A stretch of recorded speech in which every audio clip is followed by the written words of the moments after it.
वर्ष 1914 में भारतीय स्वतंत्रता सेनानियों एवं यात्रियों को कनाडा ले जाने वाले जापानी जहाज का क्या नाम था?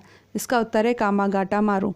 1914 में कामागाटा मारू जहाज पर बैठकर सिंगापुर से कनाडा के वैंकूवर के लिए निकले भारतीयों को कनाडा सरकार ने प्रवेश नहीं दिया। इधर प्रथम विश्व युद्ध छिड़ गया, जिसके कारण अंग्रेजों ने जहाज को सीधे कलकत्ता के बजबज बंदरगाह आने का आदेश दिया। जहाज के कलकत्ता पहुंचने पर ब्रिटिश सेना ने 18 यात्रियों को मार डाला और 202 यात्रियों को जेल में डाल दिया। इस घटनाक्रम को कामागाटा मारू कांड के नाम से जाना जाता है।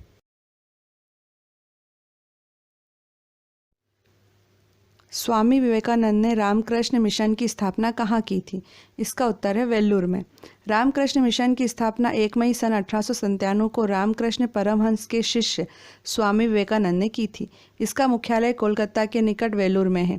इस मिशन की स्थापना का उद्देश्य वेदांत दर्शन का प्रचार प्रसार करना है। गौरतलब है कि विवेकानंद ने अमेरिका के शिकागो की धर्म संसद में 1893 में ऐतिहासिक भाषण दिया था।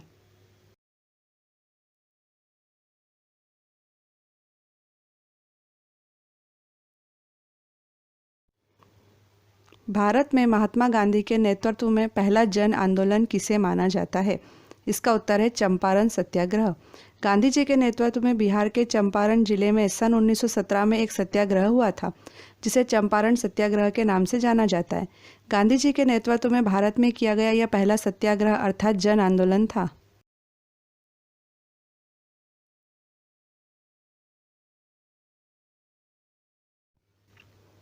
किस आंदोलन को 1922 के चौरी चौरा कांड के बाद महात्मा गांधी ने रोक दिया था? इसका उत्तर है असहयोग आंदोलन। चौरी चौरा उत्तर प्रदेश में गोरखपुर के पास एक कस्बा है, जहां 4 फरवरी 1922 को भारतीयों ने ब्रिटिश सरकार की एक पुलिस चौकी को आग लगा दी थी, जिससे उसमें छुपे हुए 22 पुलिसकर्मी जिंदा जल के मर गए थे।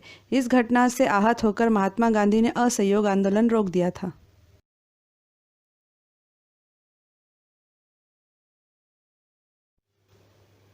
ब्राह्मी और खरोष्ठी लिपियों को सर्वप्रथम किसने पढ़ने में सफलता प्राप्त की थी? इसका उत्तर है James Prinsep. James Prinsep east India company में एक अधिकारी के पद पर नियुक्त थे। उन्होंने 1837 ईस्वी में सर्वप्रथम ब्राह्मी और खरोष्ठी लिपियों को पढ़ने में सफलता प्राप्त की थी। उन्हें मौर्य सम्राट अशोक के अभिलेखों को पढ़कर इस कार्य को प्रतिपादित किया था।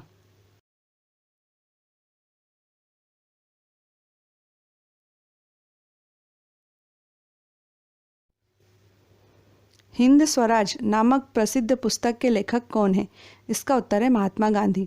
हिंद स्वराज गांधी जी द्वारा गुजराती भाषा में रचित एक पुस्तक का नाम है। यह लगभग 30,000 शब्दों की लघु पुस्तिका है, जिसे गांधी जी ने 1909 में अपनी इंग्लैंड से दक्षिण अफ्रीका की यात्रा के समय पानी के जहाज पर लिखा था।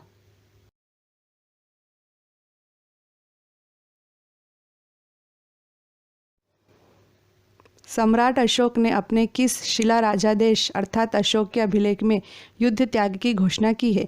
इसका उत्तर है शिला राजादेश 13। अशोक के 13वें अभिलेख के अनुसार उसने अपने राज्याभिषेक के 8 वर्ष बाद कलिंग युद्ध लड़ा था।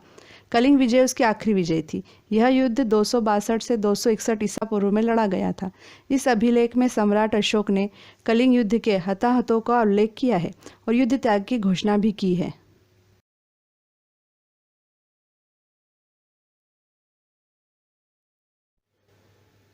हड़प्पा कालीन सभ्यता मानव इतिहास के किस युग से संबंधित है?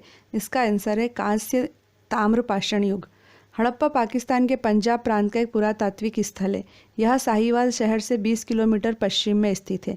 1921 में जब जॉन मार्शल भारत के पुरातात्विक विभाग के निदेशक थे, तब दयाराम साहनी ने इस जगह पर सर्वप्रथम खुदाई का कार्य करवाया था। हड़प्पा, मोहनजोदड़ो, कालीबंगा, लोथल, धोलावीरा और राखीगढ़ी इसके प्रमुख केंद्र थे।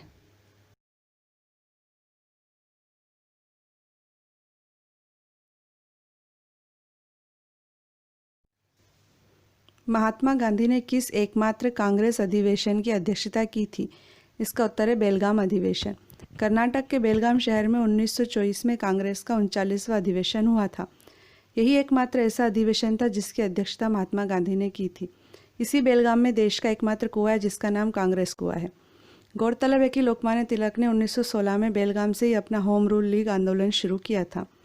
यदि आपको हमारी सामग्री पसंद आए तो प्लीज़ सब्सक्राइब करके हमारा हौसला ज़रूर बढ़ाइएगा, ताकि हम आपके लिए और अच्छी सामग्री बना पाएँ।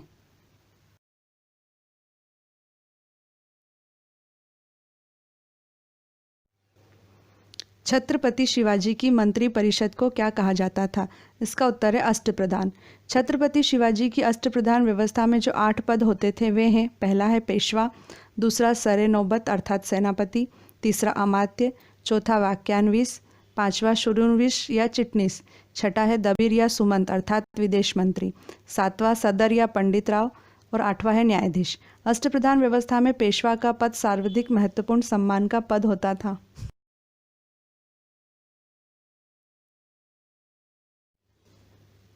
मुगल काल में किस बंदरगाह को बाबुल मक्का अर्थात मक्का का द्वार कहा जाता था? इसका उत्तर है सूरत बंदरगाह। मुगल काल में गुजरात के सूरत बंदरगाह को बाबुल मक्का अर्थात मक्का का द्वार कहा जाता था, क्योंकि इसी बंदरगाह से हज यात्री मक्का जाते थे।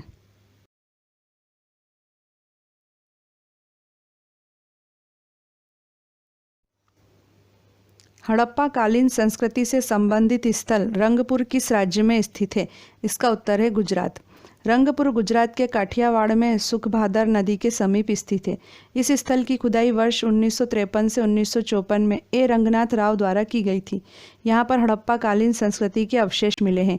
यहाँ धान की भूसी के ढेर मिले हैं। रंगपुर से तोलने हेतु बाट भी मिले हैं। माय डियर फ्रेंड्स, यदि आप कंपटीशन एग्ज़ाम की तैयारी कर रहे हैं तो आप प्लीज़ आपके अपने यूट्यूब चैनल कंपटीशन हाउस को सब्सक्राइब कीजिए, लाइक कीजिए, शेयर कीजिए तथा बेल आइकन भी दबाइए। इस चैनल में आपको नियमित रूप से बिना किसी त्रुटि के आगामी परीक्षाओं की तैयारी के लिए सामग्री तथा रोजगार के अवसरों की जानकारी मिलेगी। Best of luck for your bright career and for your bright future. Thank you.